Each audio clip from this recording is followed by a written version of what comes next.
Hey everybody, welcome to NewsDecoded.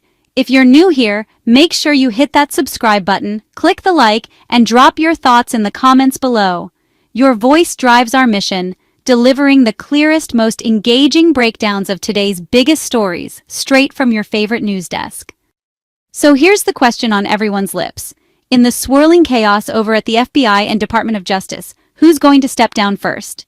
Is it FBI Director Kash Patel, Deputy Director Bondino, or Attorney General Pam Bondi, who, by all accounts, seems dug in and defiant? At the center of the storm, a bombshell memo from former Trump defense attorney and now Deputy AG Todd Blanche. In it, he claimed conclusively, there is no Epstein list, no Epstein files, and that the DOJ is shutting down the investigation, burying it, essentially. They even released, to questionable effect, a short surveillance video outside Epstein's jail cell, conveniently missing a crucial minute. Investigators at Wired and elsewhere did some metadata analysis and concluded it was spliced together via Adobe Premiere and other video editing software, a stitched-together narrative hiding something critical. Meanwhile, there's mounting evidence suggesting that Donald Trump himself sought a preemptive pardon for Ghislaine Maxwell during his first term. So, why would the administration suppress these Epstein records? Because if Trump is tied up in them, releasing the files would open an avalanche of scrutiny. Let's rewind and connect the dots. Before stepping into the FBI, Bondino and Patel were right-wing talk show hosts, stirring up audiences with promises of exposing the Epstein files, the biggest uncoverable issue for MAGA. They railed on it constantly. And then, once inside the Trump administration, crickets, they've joined the cover-up. Why? Because the evidence implicates everyone, including the former president.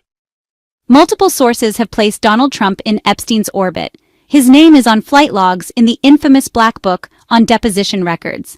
A victim in the Maxwell trial recalls being introduced to Trump at age 14. Trump referred to Epstein in 2002 as a great guy who likes younger women.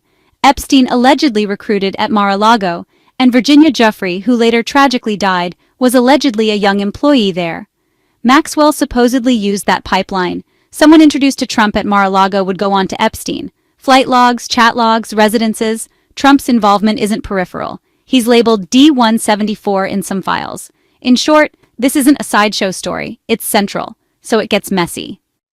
Bondino and Patel go from rabid critics, heck, hosts stoking the flames, to key players in White House law enforcement. And suddenly the narrative shifts. No list, no files. DOJ seals it up tight. Predictably, right-wing influencers are furious. They're calling for Bondi's head. Inside DOJ, rumors swirl. Kash Patel wants Bondi out. He's even threatening to walk if she stays. Multiple documents remain withheld, surveillance tapes, all flight logs, grand jury transcripts, including that of the 14-year-old witness. Patel and Bongino purportedly demanded release. Bondi didn't. Tension spun out. Mary Margaret Olohan, a reported insider, says Patel wants Bondi ousted and is ready to quit if Bongino does. MAGA influencers like Robbie Starbuck argue that Bondi, should resign or be fired this weekend. They say her mishandling has embarrassed the whole administration. NBC's Alan Smith says Bondi is hurting the entire administration. Bongino is allegedly ready to quit and, torch Bondi. Prominent voices on Fox and conservative media have baked pressure onto Bondi.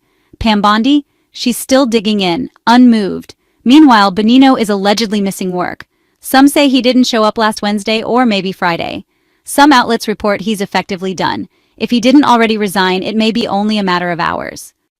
It all started with Bondi's earlier comments in February. She said the Epstein client list was literally on her desk and under presidential directive. She promised audits of JFK and MLK files too, all part of that transparency slogan. But months have slipped by with no major revelations. Bondi ultimately revealed a binder of phone numbers. Old, redacted. Trump's name was included, but so was everyone else. Influencers were handed these binders as though it would be earth-shattering, only to feel humiliated when it wasn't. At Turning Point USA's big MAGA confab, Charlie Kirk and others laid into Bondi. They said she humiliated influencers by dangling a promise and delivering obscure binder pages. They told a story of entitlement and betrayal. Even host Megyn Kelly noted the administration was embarrassed by Bondi's misstep. Speakers described it as a self-inflicted wound.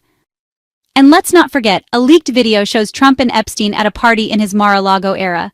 There were cameras, women dancing, flirtatious gestures, Trump even pointing out, "Look at her, she's hot." Later on, Trump claimed he never liked Epstein, but honestly, the footage speaks louder. They were close. They'd been tight until a falling out in 2004, when a real estate deal went south. Epstein reportedly cut Trump off then.